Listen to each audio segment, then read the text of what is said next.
रीमा और राखी साथ ही पढ़ते थे।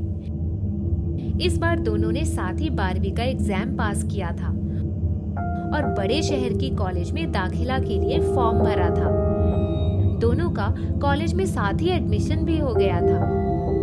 मैं तो बहुत एक्साइटेड हूँ। कल हम लोग साथ में बड़े शहर जाएंगे, साथ में हॉस्टल रूम में रहेंगे, खूब मस्ती करेंगे। कितना मजा आएगा ना। हाँ, हम लोग साथ में एक ही कमरे में रात भर बैठकर बातें करेंगे और साथ में घूमने भी जाएंगे। बस कल का इंतजार है मुझे।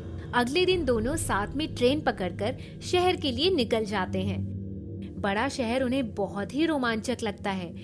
बड़ी बड़ी गाड़ियां, बड़ी बड़ी बिल्डिंग। दोनों अपने हॉस्टल में पहुंचते हैं। हॉस्टल की वार्डन हॉस्टल के नियम बताती हैं दोनों को। देखो, यहाँ रहना है तो यहाँ के रूल्स भी मानने पड़ेंगे। 7 बजे के बाद यहाँ से बाहर नहीं जाने का और बोर्ड में खाने का टाइमिंग लिखा हुआ है। उसके हिसाब से खाने के टाइम नीचे आ जाने का, वरना खाना नहीं मिलेगा।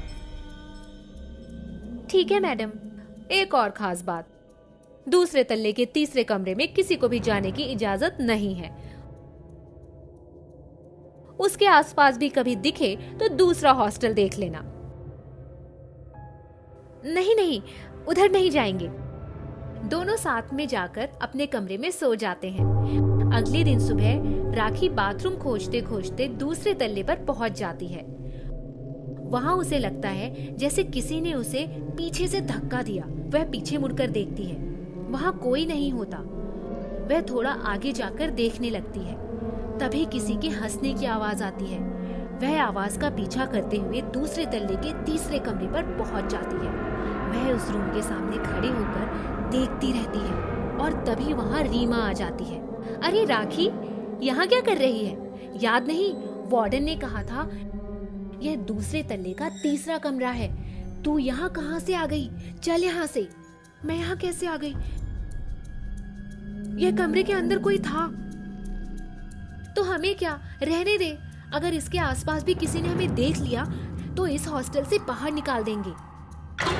रेखा और राखी वहां से चले जाते हैं, लेकिन रेखा का दिमाग वहीं था। उसे समझ नहीं आ रहा था, अगर वह कमरा बंद था तो वहां से आवाजें किसकी आ रही थी। क्या बात है, तू इतनी खोई खोई से क्यों लग रही है? पता नहीं, मेरा मन उस कमरे से हट ही नहीं रहा। मैंने वहां किसी की हंसने की आवाज सुनी थी। मैं जब तक अपने आंखों से नहीं देखूंगी तब तक मुझे यकीन नहीं होगा। ठीक है, आज रात जब सब सो जाएंगे तब हम उस कमरे में जाकर देखेंगे, तेरी तसल्ली के लिए। ठीक है, लेकिन कोई गड़बड़ नहीं होगी ना? अरे तू टेंशन क्यों ले रही है? मैं हूं ना तेरे साथ। रात होते ही जब सब सो गए तब रेखा और राखी एक काला कंबल ओढ़कर उस कमरे के पास जाते हैं। वह कमरा बंद होता है। रेखा उस कमरे को धक्का देकर खोलने की कोशिश करती है, लेकिन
चुड़ैल जोर से चिल्लाने लगती है, इतनी जोर से कि उसकी आवाज से वह अलमारी टूटकर टुकड़े टुकड़े हो जाती है।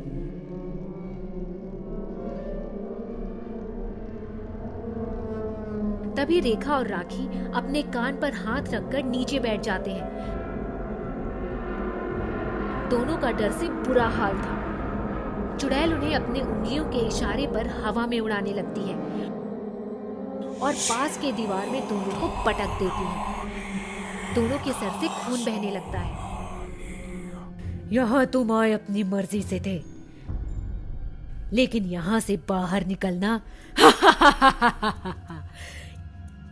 यहाँ से बाहर निकलना मुश्किल ही नहीं, नामुमकिन है।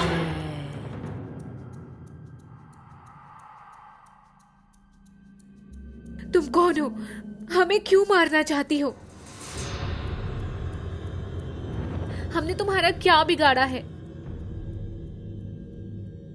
मैं भी तुम्हारे जैसी लड़की थी, यहाँ इस हॉस्टल में पढ़ने आई थी, लेकिन कुछ बदमाश लड़के मेरे पीछे पड़ गए। रोज मुझे छेड़ते थे। मैंने वार्डन से शिकायत की, लेकिन उसने कहा लड़की हो, इतना तो बर्दाश्त करना पड़ता है। किसी ने मेरी नहीं सुनी। उनसे तंग आकर मैंने इस कमरे में खुद को आग लगा लिया। उसके बाद जिसने मेरी शिकायत नहीं सुनी थी, उसे मैं मारने लगी। तुम इस अलमारी में कैसे पहुंच गई? हॉस्टल के मालिक ने कुछ तांत्रिक बुलाकर मुझे इस अलमारी में बंद करके ताला लगवा दिया था। मुझे मुक्ति नहीं मिल पाई, मुझे कभी मुक्ति नहीं मिल पाई। राखी, आपको हमें मारकर क्या मिल जाएगा? हम भी आपकी तरह एक स्टूडेंट ही हैं। अब मैं किसी को नहीं छोड़ूंगी। चुड़ैल अपने जादू से उस कमरे में आग लगाती है। रेखा और राखी दोनों जलने लगे और चुड़ैल वहीं हंसने लगती है। तभी हॉस्टल की वार्डन कमरे का दरवाजा तोड़कर अंदर आती है। वार्डन को देखकर चुड़ैल उस पर टूट पड़ती है, उसे हवा में उड़ाकर दीवार पर मारने लगती है और उसका गला दबाकर उसे हवा में लटका देती है और दूसरी मंजिल से नीचे फेंक देती है। गिरते गिरते वार्डन चुड़ैल के हाथ में एक अंगूठी पहना देती है, जिसे चुड़ैल तड़पने लगती है और वही राख बन जाती है। चलो भागो यहाँ से। दोनों वहां से बचकर निकल जाती हैं। वार्डन का पैर टूट जाता है। मैम, आपने हमारी जान बचाई, लेकिन अगर उस अंगूठी से उस चुड़ैल को खत्म किया जा सकता था तो पहले उसे क्यों नहीं पहना दी? यह अंगूठी कई साल तपस्या करने के बाद तांत्रिक ने बनाकर दी थी। इसे उस चुड़ैल के लिए ही बनाया गया था, तभी उसको मारा जा सकता था। ये अंगूठी आज ही आई थी मेरे पास। उसके बाद कभी भी किसी ने दूसरे तल्ले पर चुड़ैल का साया नहीं देखा।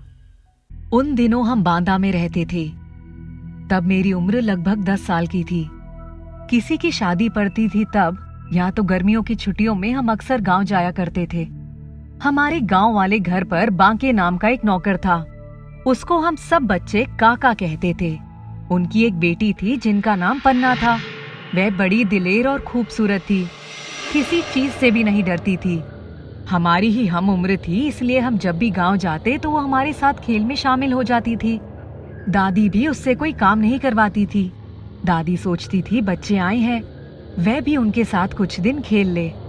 ताऊ जी, चाचा और बुआ के बच्चे मिलकर हम लोग खूब शोर मचाते थे और वह भी हमारे साथ साथ भागती दौड़ती रहती। हमें उसका ये भी फायदा था कि किसी को भूख प्यास लगने पर पन्ना को ही दौड़ाया जाता था, क्योंकि हमें नहीं पता था कि घर में कौन सा सामान कहाँ रखा है।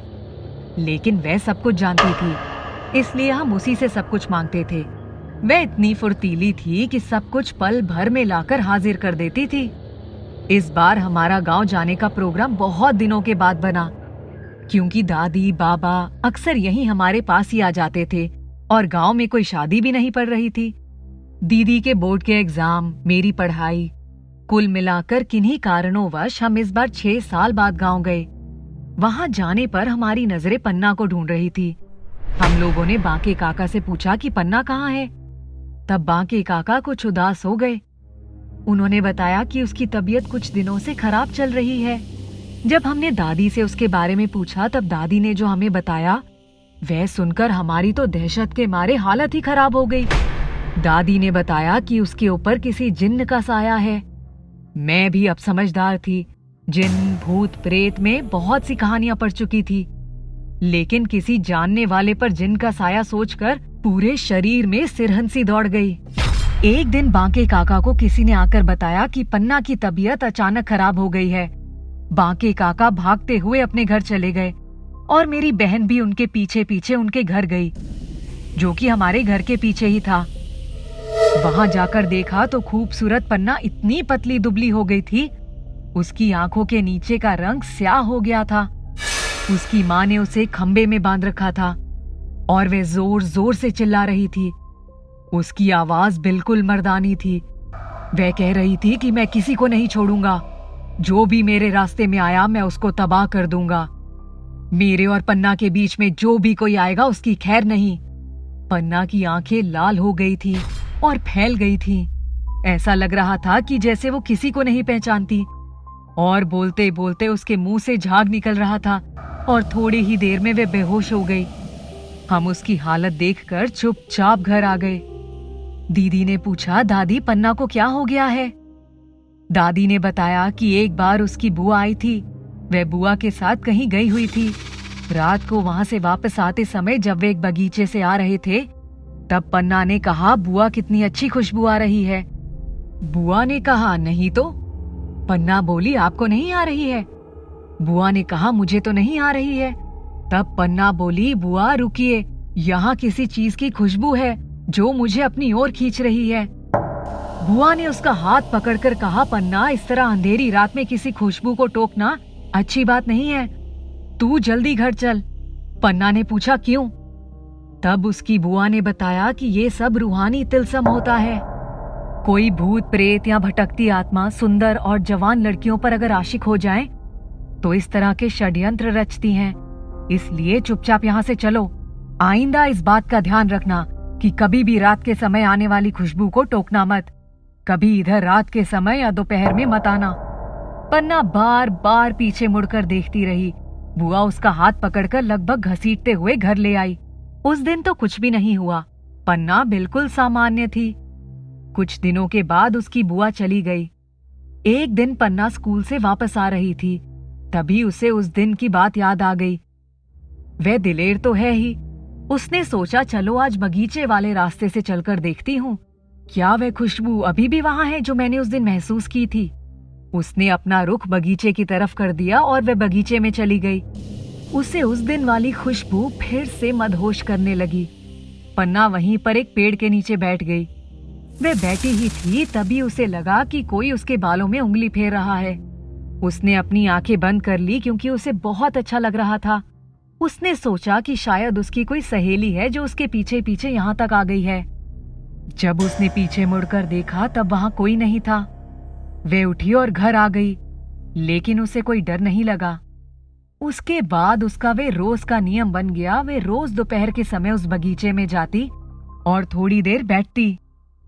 बैठते ही उसे लगता उसके बालों में कोई उंगली फेर रहा है। उसे बहुत अच्छा लगता। वह थोड़ी देर बैठी रहती, फिर घर आ जाती। उसे इस बात की चिंता भी नहीं थी कि वह जो महसूस कर रही है वह क्या है। बस उसे वहां रोज जाना और बैठना अच्छा लगता था। उसके कदम खुद ब खुद बगीचे की तरफ उठ जाते थे। इस बात को लगभग 1 महीने बीत गए। अब वह थोड़ी गुमसुम सी रहने लगी थी, कहीं आती जाती भी नहीं थी, स्कूल से घर और घर से स्कूल के सिवाय। एक दिन उसकी माँ ने उससे पूछा कि तुम आजकल इतनी देर से क्यों आती हो? तब उसने कहा, मैं और मेरी सहेली थोड़ी देर के लिए एक बगीचे में बैठकर पढ़ाई के बारे में बात करते हैं। उसकी माँ ने कहा, अरे तुम सहेली को घर ले आया करो ना, बगीचे में बैठकर क्यों बातें करती हो? दोपहर के समय या रात के समय बगीचा सुनसान होता है ना, वहां रहना ठीक नहीं है। तब पन्ना ने अपनी माँ की तरफ एकदम से आग्नेय नेत्रों से देखा। उस समय उसकी आवाज बदल गई। वह बिल्कुल मर्दानी आवाज में बोली, पन्ना मेरी है, इसको कोई मुझसे अलग नहीं कर सकता। जो कोई मेरे रास्ते में आएगा मैं उसे तबाह कर दूंगा। उसकी माँ बिल्कुल डर गई। जल्दी से उसने बांके को बुलवाया। वह उस समय गाय को चारा खिला रहा था। जब वह वहां पहुंचा तो उसने कहा, पन्ना बेटी तुम्हें क्या हुआ है? तब फिर मर्दानी आवाज में वह बोली, मैं तो सालों से उस पेड़ पर चुपचाप पड़ा हुआ था, लेकिन उस दिन दोपहर को ये उधर से आ रही थी और इसने कहा कि कितनी अच्छी खुशबू आ रही है। तब मुझे समझ में आ गया कि मैं इसके शरीर में प्रवेश करके अपनी सारी इच्छाएं पूरी कर सकता हूँ। बांके बिल्कुल सहम गया। उसने कहा, आप इसको छोड़ दें, आप जो मांगेंगे मैं आपको देने की कोशिश करूंगा। लेकिन बांके की बात सुनकर वह गुर्राने लगा। उसने कहा, मैंने इतने दिनों बाद किसी इंसानी जिस्म में प्रवेश किया है, मैं इसको नहीं छोड़ूंगा। ये कहते कहते पन्ना बिल्कुल आवेश में आ गई और अपने बाल नोच रही थी। उसके माथे पर पसीना आ गया था। वह हांफने लगी। बांके ने उसको एक कमरे में बंद कर दिया। थोड़ी देर तक कमरे से उठापटक की आवाजें सुनाई पड़ती रहीं। इसके बाद शांति छा गई और लगा कि पन्ना सामान्य हो गई है। जब उन लोगों ने डरते डरते दरवाजा खोला तो पन्ना बेसुध सो रही थी। तब से उसको हर चौथे पांचवें दिन ये दौरा पड़ता है और जब वे सामान्य होती है, उससे पूछा जाता है कि ये सब क्या है। तब वे कहती है कि उसको कुछ भी नहीं पता कि उसके साथ क्या हो रहा है। हम तो सुनकर बिल्कुल डर गए। कुछ दिनों के बाद हम वापस बांदा आ गए, लेकिन हमें अक्सर पन्ना का वह भयानक रूप